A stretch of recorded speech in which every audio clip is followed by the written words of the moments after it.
Welcome back into the Sports Source. This segment brought to you by Safety Systems. Every security company offers you deals, but only one can offer you the best deals. That's Safety Systems, a proven company right here in East Tennessee.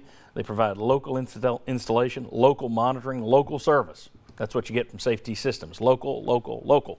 Call VFL JJ Surlis this week to ask about their security systems or their home entertainment systems. They can set you up. All right. This is our second Guesses segment, and we are way behind, so this is going to be kind of quick. Last week, we asked if Tennessee was too aggressive at the end of the first half. They tried to score. Turns out they turned the ball back to Georgia too soon. Georgia goes down and scores. I'm asking the total opposite question today. They get the ball with a minute to go at the Mississippi State 37-yard line. Garantano goes in. They don't even attempt to pass. It's 3 straight runs and kick the field goal. We showed you the quote from Jeremy Pruitt earlier, which I liked based on the overall game plan. But they're at the end of the first half. Were they too conservative, or do you think you call it right? I thought they were. I prefer the first guess instead of second guess. Look, it worked out. But then you're in the wrong segment. Yeah. But I'm sitting there watching and I think this is a total lack of trust in Garantano to not throw it and to get it in. Now, by the way, the field goal made it by what, a foot? Yeah, maybe pretty the close. length of this water bottle. And it went through spinning the wrong direction. And he, afterward, he said, well, I hit it real well. I didn't hit it that well. So anyway, but he barely got it in. I thought they should have been more in an attack mode to try to score a touchdown or get closer for a field goal. It worked, but at that time, I didn't agree with it. I didn't agree with it either because I thought you were leaving yourself with too long of a field goal. You know, you're not even. Yeah. It seems like you're not even working hard to get 10, 15 yards. Yeah. But no, I'm with Jimmy. I think you should have been more aggressive. Okay, Chuck, Josh, too aggressive, too conservative, or what do you? I agree with what they said because you do hit the kick, and Cimaglia deserves a ton of credit because that ends up being really important. But you want a better shot for him. I would have taken the shot down the field. Yeah, agreed with all. And plus, Mississippi State called timeout, right? I mean, and that very well could have been enough time to kind of let somebody think that had missed one the game before. Yeah, I liked what Pruitt said after the game. We're not going to win a lot of games this way, but we needed to do it this way. But that was questionable. At that position where you're at the 37, you get 10 yards. That's a much more makeable field goal. Not a lot of risk in their territory. No. Here's the second one. I had a few people on Twitter who felt Pruitt should have taken a timeout and checked on Brian Maurer after he did the face plant.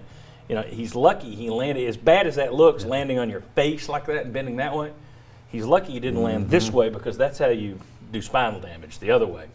He gets up, he's wobbly on a handoff, and throws the interception. Should Pruitt have taken a look sooner at Brian Maurer? Yes, without question.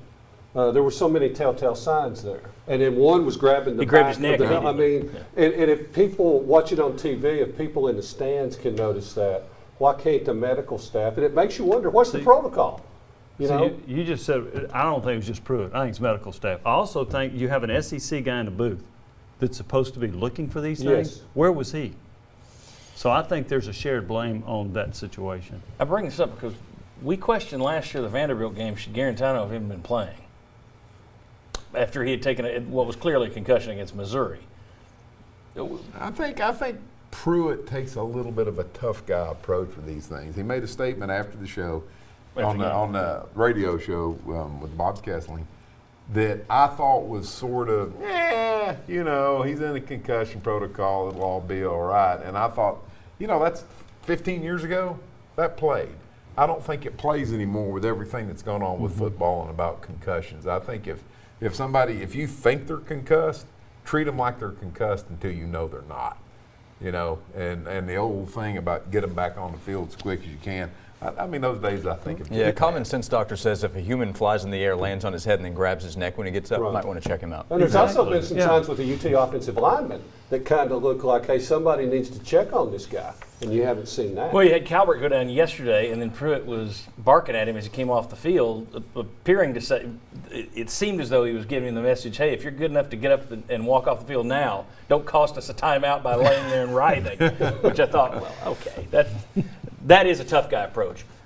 Taking that to the concussion level, I think you're right. You can't do the tough guy thing anymore. Right. Not on concussions. All right, very good. Has Tennessee turned a corner?